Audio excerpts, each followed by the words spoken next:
Assalamualaikum warahmatullahi wabarakatuh. Selamat pagi Ibu Bapak peserta webinar. Salam sejahtera bagi kita semua, salam bahagia dan sehat selalu. Pagi harinya ini kita akan mendiskusikan tentang rancangan asesmen mata pelajaran matematika yang efektif dalam PJJ Juring. Tentu saja kalau kita akan berbicara tentang rancangan asesmen dengan PJJ Juring, kita tidak lepas dari apa yang menjadi kebijakan pemerintah, ya. Ada beberapa kebijakan pemerintah dalam masa pandemi ini yang patut Ibu Bapak Guru perhatikan, ya. Kita melihat mengapa surat edaran, kemudian panduan-panduan penyelenggaraan PDR dalam masa darurat penyebaran COVID-19 ini penting diberikan kepada kita semua. Tentu saja ini merupakan satu kehati-hatian dari pemerintah di masa pandemi ini. Ya. Kita akan melihat di situ bahwa kita perlu hati-hati, yaitu tentang kesehatan dan keselamatan baik peserta didik, pendidik, tenaga pendidik, keluarga, dan masyarakat yang merupakan prioritas utama dalam menetapkan kebijakan pembelajaran atau yang kita sebut dengan SKB Mendikbud Menak bersama, ya, SKB bersama. Kemudian di situ juga Ibu Bapak perlu tahu sebagai guru, belajar dari rumah melalui pembelajaran daring dan ataupun jarak jauh itu seperti apa. Kalau Ibu Bapak nanti bisa melihat pedoman-pedoman yang ada, kita akan lihat, oh ternyata kita perlu di situ sudah diatur bagaimana kita merencanakan pembelajaran, bagaimana kita melaksanakan, dan bagaimana kita memberikan satu evaluasi. Kemudian di situ juga pada surat edaran Sekjen nomor 15 tahun 2020 ada aktivitas dan penggunaan selama PDR. Bisa belajar dari rumah, kalau kami sudah bekerja dari rumah, begitu yang bisa diberikan secara variasi antar daerah, satuan pendidikan ataupun peserta didik sesuai dengan minat dan kondisi masing-masing. Ini tidak bisa disamakan satu dengan yang lain. Nah, kita akan mendiskusikan apa itu penilaian. Tentu saja kita tidak bisa lepas dari pembelajaran. Kalau kita akan melakukan satu penilaian yang efektif, tentu saja kita harus melihat pembelajarannya efektif tidak toh. Kalau kita akan melihat satu penilaian, karena di dalam penilaian itu adalah memotret penguasaan kompetensi, di mana di dalam pembelajaran adalah memfasilitasi penguasaan kompetensi. Disinilah proses interaksi yang terjadi antara peserta didik dengan pendidik, juga peserta didik dengan lingkungannya. Jadi ada kaitan yang sangat erat yang tidak bisa terpisahkan antara pembelajaran dan penilaian.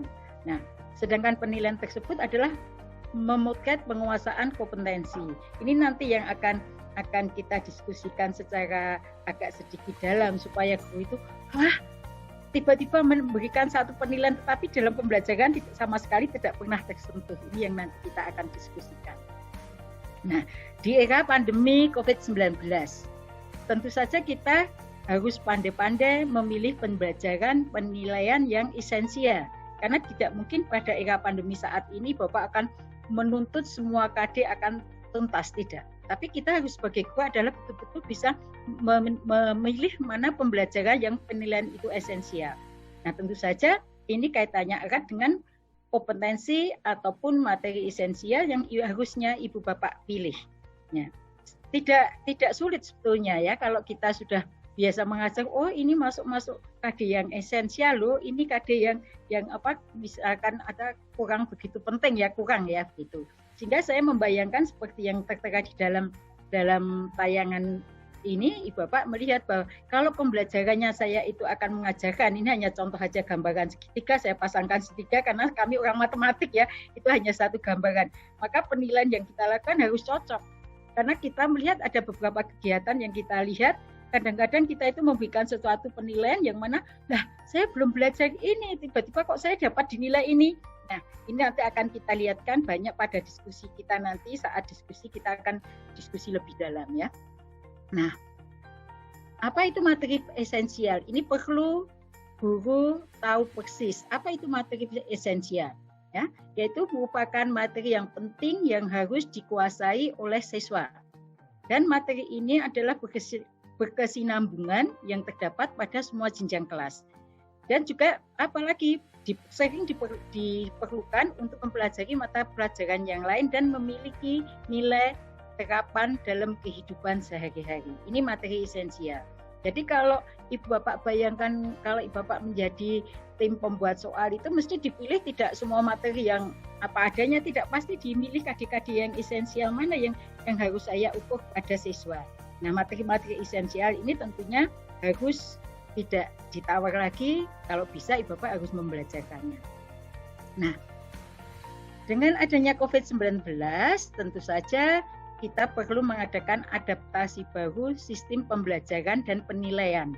Walaupun pada adaptasi baru ini kita nanti lebih pada fokus pada pembelajaran dengan luringnya ya, pada penilaian secara luring. Walaupun kita tahu sekarang bisa dilakukan secara daring, luring ataupun kombinasi. Nah, tapi saat ini kita sedang membicarakan topik bagaimana pembelajaran luring nanti kita lakukan. Oke. Kemudian kita melihat, tadi sudah disampaikan oleh moderator juga, pembelajaran yang secara luring itu apa sih? Kan begitu ya.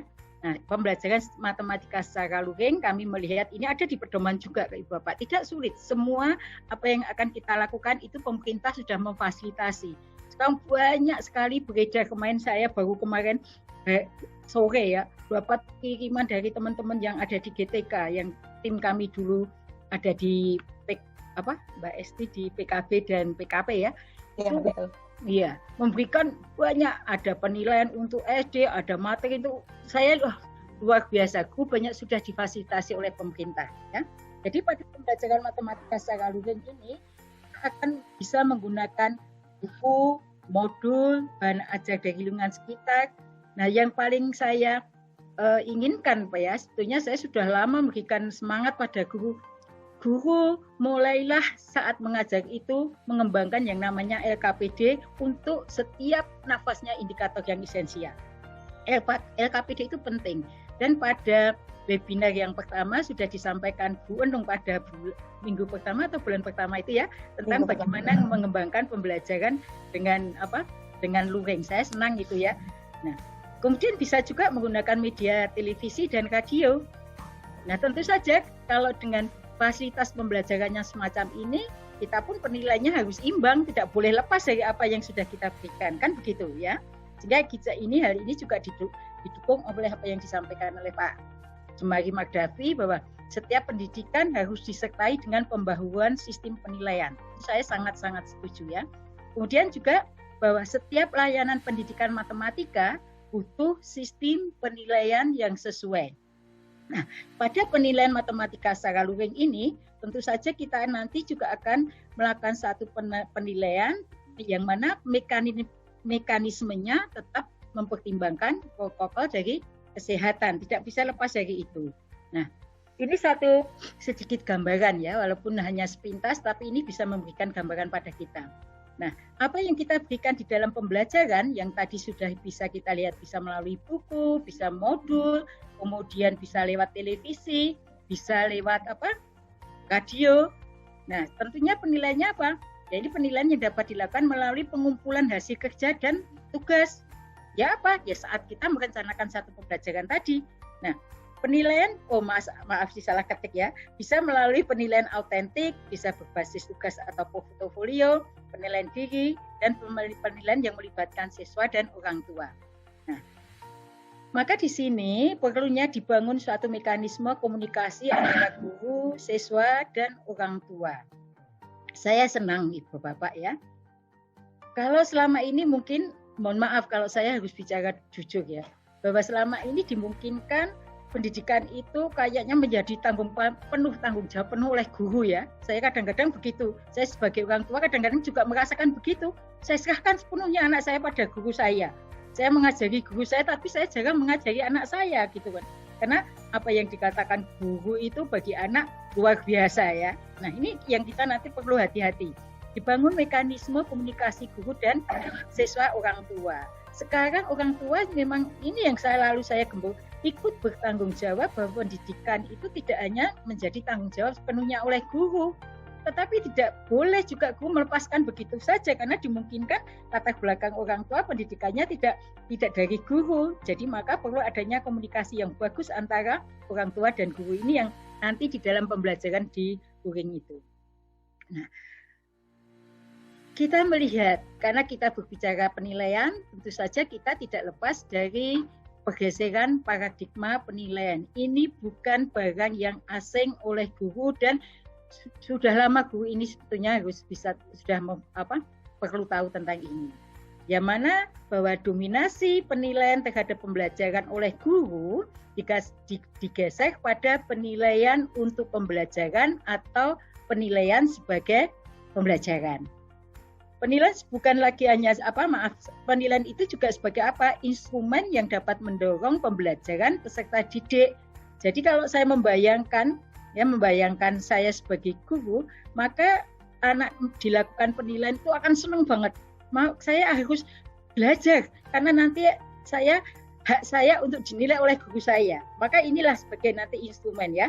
Nah, untuk itu kita perlu adanya pelibatan peserta didik sebagai penilaian terhadap kinerja dan hasil belajarnya sendiri. Ini sangat-sangat perlu nanti dilakukan. Nah, seperti apa? Nanti kita berikan contoh, mudah-mudahan pada diskusi kita nanti kita akan berdiskusi banyak. Apa sih yang harusnya dilakukan oleh guru kita? Ya, oke. Nah, pergeseran paradigma penilaian yang lain. Kalau penilaian capaian yang dulunya kita lihat, yaitu dilihat bahwa penilaian itu dilihat dari keterampilan dan pengetahuan, maka penilaian capaian kita kan tidak hanya dari keterampilan dan pengetahuan, tapi salah satunya ditambahkan adalah sikap. Nah, kalau tentang sikap, saya sebetulnya menjadi orang yang cinta matematik dari SD ya, walaupun saya mungkin tidak pandai matematik, tapi saya senang. Kenapa? Guru saya menarik sekali saat itu. Tidak hanya membelajarkan pengetahuan keterampilan, tapi sekaligus sikap. Sikap apa?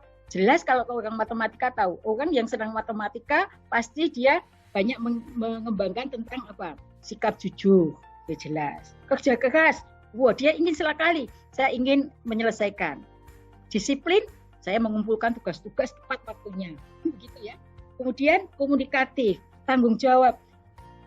Jadi kalau Ibu Pak sikap itu sebenarnya sudah berkembang sejak saya masih sekolah dulu. Tinggal bagaimana kita sebagai guru, apakah selama pembelajaran kita saya mempertimbangkan ketiga ranah ini.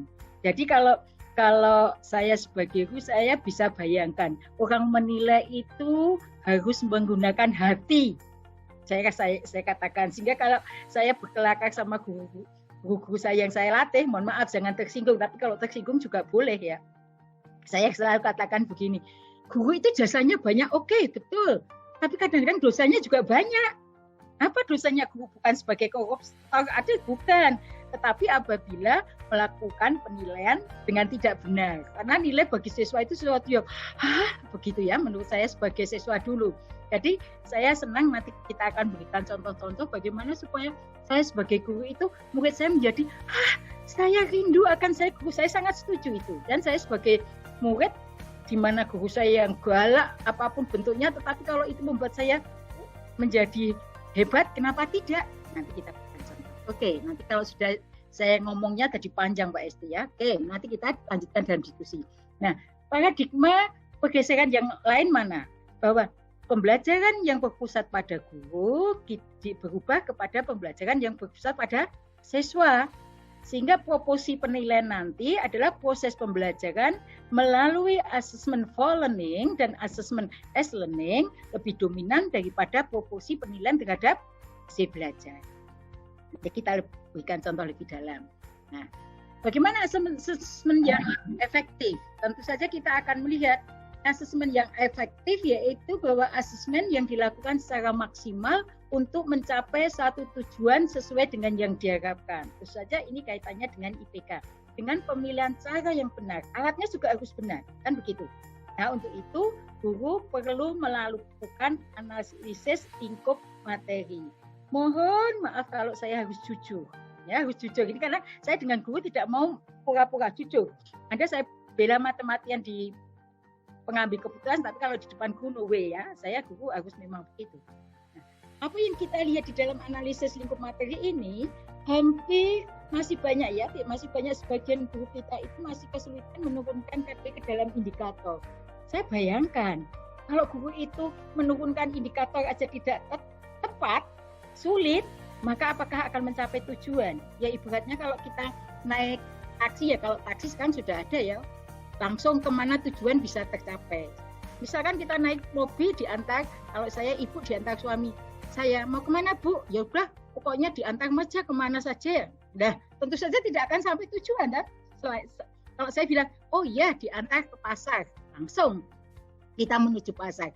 Inilah nanti mungkin kita nanti akan saya ingin menggugah guru saya. Bagaimana seorang guru pantut harus wajib bisa menurunkan KD ke dalam indikator.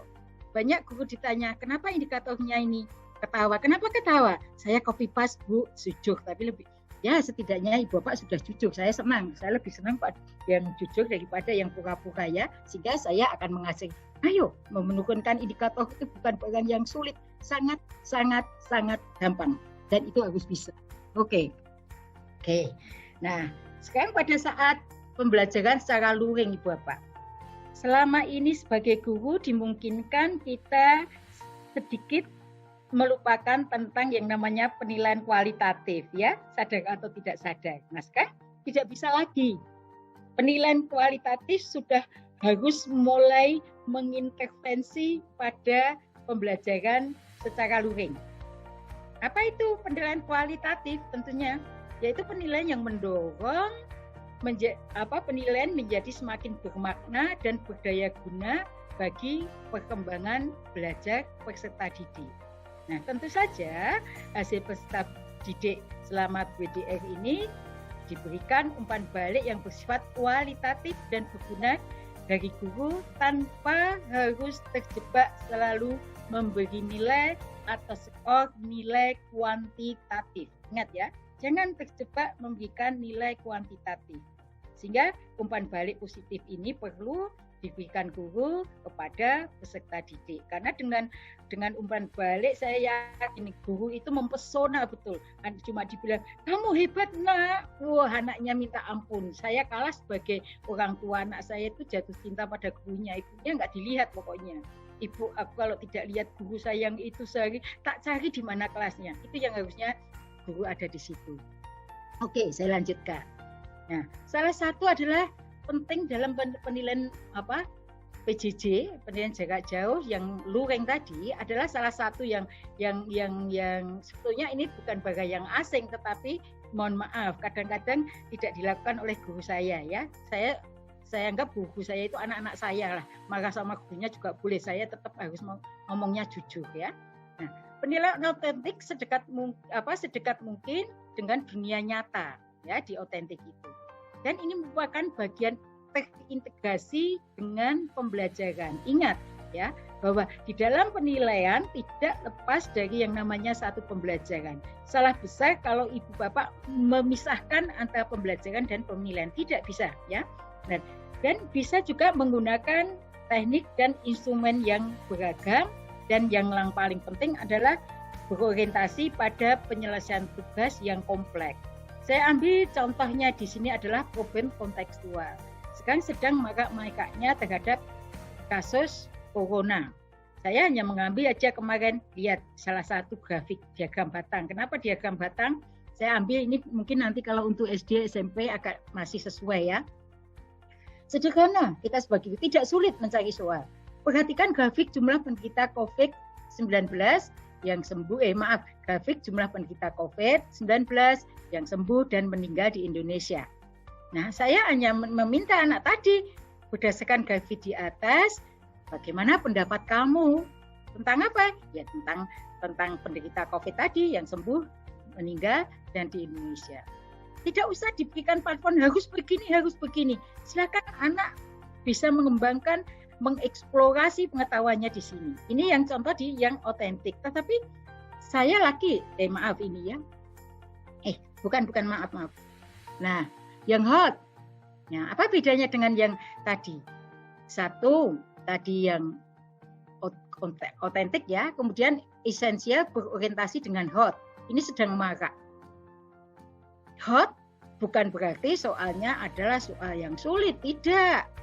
Sehingga saya melihat, jujur saya katakan, ada beberapa yang terjebak. Yang penting membuat soal yang mana anaknya sulit mengerjakan. Wah, senang gurunya bangga. Bagi saya tidak. Membuat soal itu di mana anak memiliki keinginan untuk menyelesaikan dengan baik. Kita melihat di situ.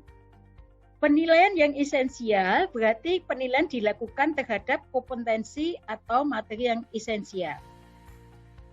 Kualitas penilaian tidak dikaitkan dengan banyaknya soal dan tugas tetapi pada kebermanfaatan. Sehingga saya selalu katakan pada guru saya, kalau saya jadi guru PR itu nggak usah banyak-banyak kok, cukup satu tapi meaningful begitu. Cukup satu. Apa yang sudah kamu pelajari, buatlah soal dan bagaimana kamu menyelesaikan. Itu luar biasa nanti hasilnya. Kemudian berorientasi pada pengembangan keterampilan berpikir tinggi. Saya melihatnya, saya ambil kasus kita yang sedang ada maraknya. Ada 2 hal, tetapi apa bedanya dengan yang tadi? Kalau yang ini, Bapak bisa melihat. Ini adalah kasus grafik penderita COVID-19 yang sembuh dan meninggal, tapi dari sejumlah negara.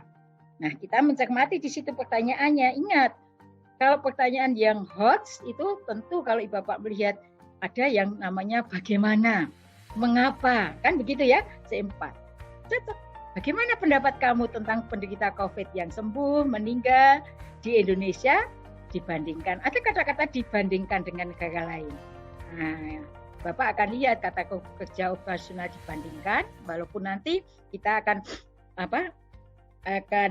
berbicara lebih lanjut. Orang membuat indikator itu kenapa tidak sulit, asal Bapak bisa menganalisis dia dengan bagus, kan gitu ya. Oke. Contoh yang ini Bapak, ada 2 contoh. Ya.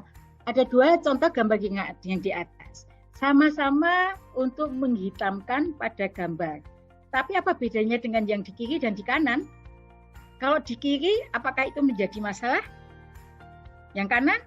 Nah, Bapak bisa membedakan bahwa pembelajaran berbentuk masalah itu tidak mesti soal cerita, tidak mesti. Itu sederhana tetapi menarik.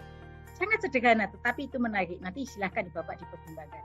Kemudian yang di bawah juga soal cerita yang biasanya sudah Bapak buat selama ini. Ya, saya agak percepat karena mungkin waktunya hanya 20 menit, tapi nanti saya agak meminta 3 menit gitu ya. Oke. Penilaian autentik yang saya katakan tadi ya. Penilaian kenapa kita mesti memilih autentik ya. Di dalam penilaian autentik ini Bapak akan bisa melihat bahwa siswa dapat mendemonstrasikan kemampuannya dalam menyelesaikan tugas-tugas dan masalah.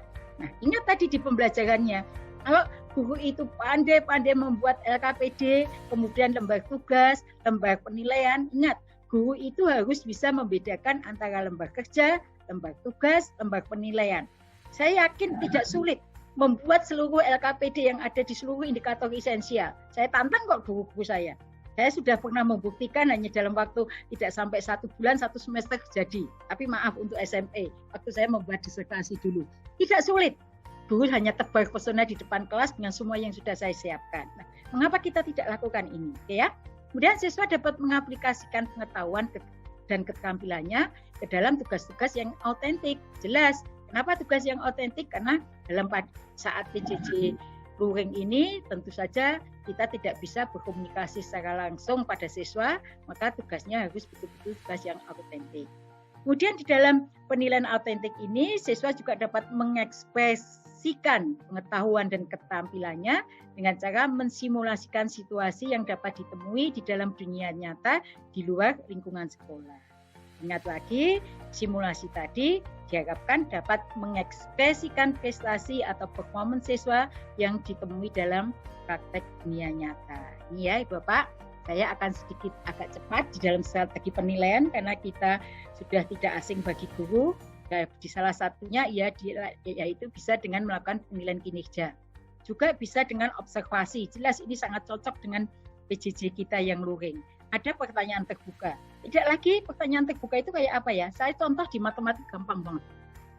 Selama ini saya memberikan soal misalkan guru 5 ditambah 4 ditambah 7 ditambah 6 ditambah 3. Berapa kata-katanya? Wah, itu soal biasa itu. Tapi coba itu.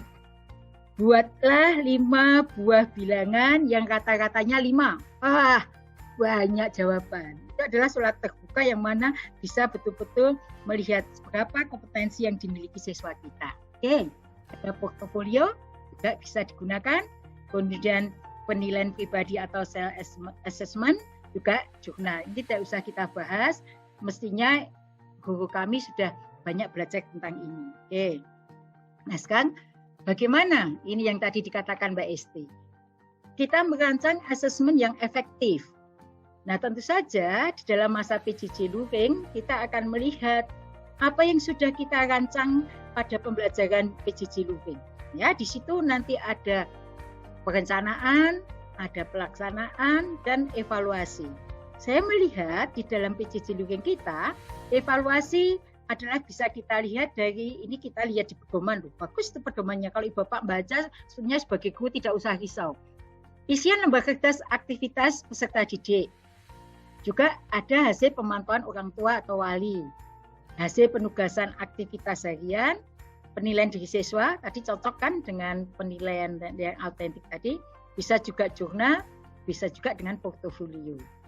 Dengan fasilitas yang ada di dalam PJJ Luring ini, siswa dapat mendemonstrasikan kemampuannya dan mengekspresikan pengetahuan dan keterampilannya, juga prestasinya. Nah, asesmen autentik ini sangat berperan dalam proses pembelajaran. Kalau asesmennya autentik dan ini akan menjadi efektif, ini maka pembelajarannya pasti juga efektif, kan begitu. Nah, semuanya tidak ada terlepas satu sama lain. Ini Ibu Bapak ya. Oke, saya lanjutkan. Nah, bagaimana agar asesmen matematika itu efektif? Nah, tentu saja pada saat Ibu Bapak itu merencanakan satu pembelajaran, jangan lupa Ibu Bapak sekaligus sudah merancang apa-apa yang akan Ibu Bapak nilai. Ingat Ibu Bapak bahwa menilai itu adalah penilaian itu hak siswa. Kalau saya sebagai siswa, dulu waktu nanti kita banyak berdiskusi, saya bisa menuntut guru saya. Kenapa nilai saya seperti itu, Pak? Kenapa nilai, ya kebetulan guru matematika saya dari kelas 1 Pak Supali, kemudian SMP Pak Parto, kemudian Pak Ed, itu semuanya laki-laki ya. Dan saya sebagai anak yang agak suka protes kalau nilai saya tidak sesuai dengan yang saya harusnya boleh, saya tidak takut-takut untuk mengapa saya nilai saya seperti itu. Saya minta alasan guru saya memberikan penilaian. Itu yang apa ya bisa nanti mewarnai saat saya akan menjadi guru nanti ya. Sehingga guru itu ternyata bisa mengubah siswanya itu menjadi, saya kalau jadi guru pengen seperti guru itu, walaupun saya bayangkan saat itu guru saya galak tapi menarik bagi saya ya. Oke. Kemudian Ibu Bapak harus menyiapkan instrumen penilaian sesuai IPK yang telah ditentukan. Saya bayangkan kalau guru itu dalam menurunkan IPK saja masih memiliki kelemahan, apakah saya bisa membuat instrumen dengan baik? Itu yang harus kita pikirkan. Kemudian setelah semuanya selesai, tentunya Ibu Bapak tidak lupa melakukan penilaian proses dan hasil sesuai data yang sudah Ibu Bapak kumpulkan. Nah, terima kasih Ibu Bapak, satu moto yang bagus ini ya. Ini dibuat saya dikejar-kejar oleh Mbak Esti. Apa sih Bu Pina closing closing statementnya?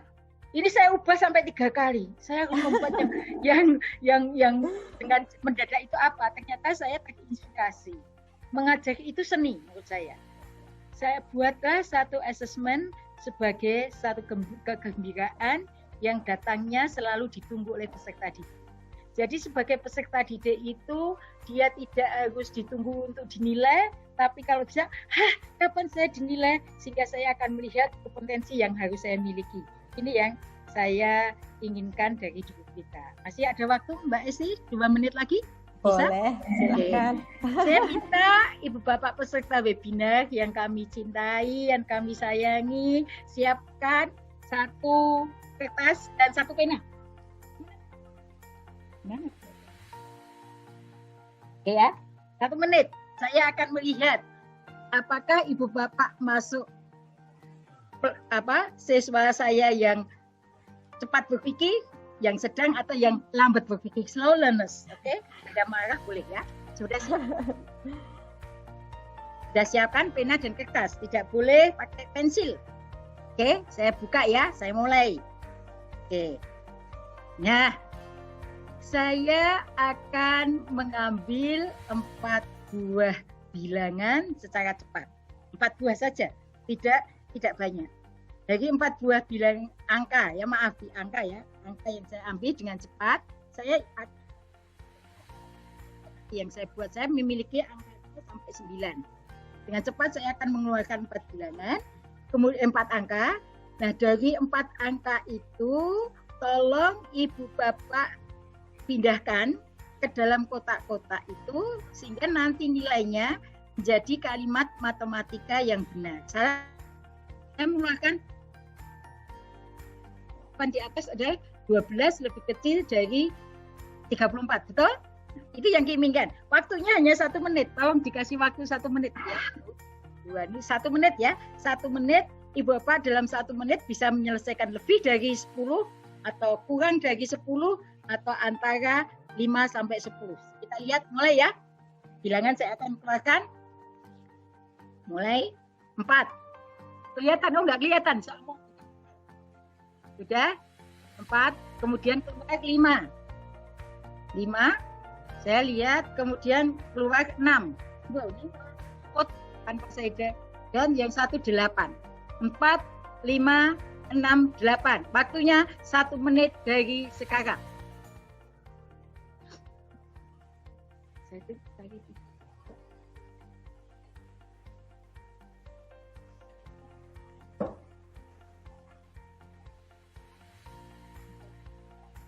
Isunya di depan.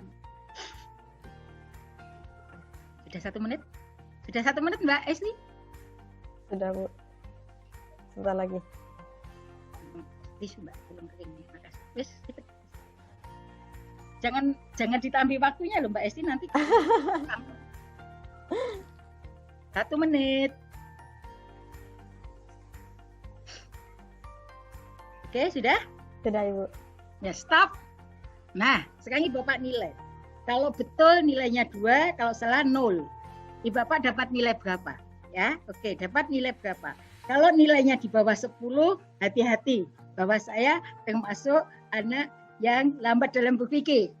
Kalau nilainya betul 5 sampai 10, nanti Bapak sudah masuk sedang. Di atas 10, Ibu Bapak akan menjadi anak yang cepat dalam berpikir. Saya kalau memberikan soal pada anak saya cukup dengan permainan semacam itu. Bisa nanti dikembangkan oleh lembaga tugas yang lain ya. Dalam waktu anak-anak akan senang.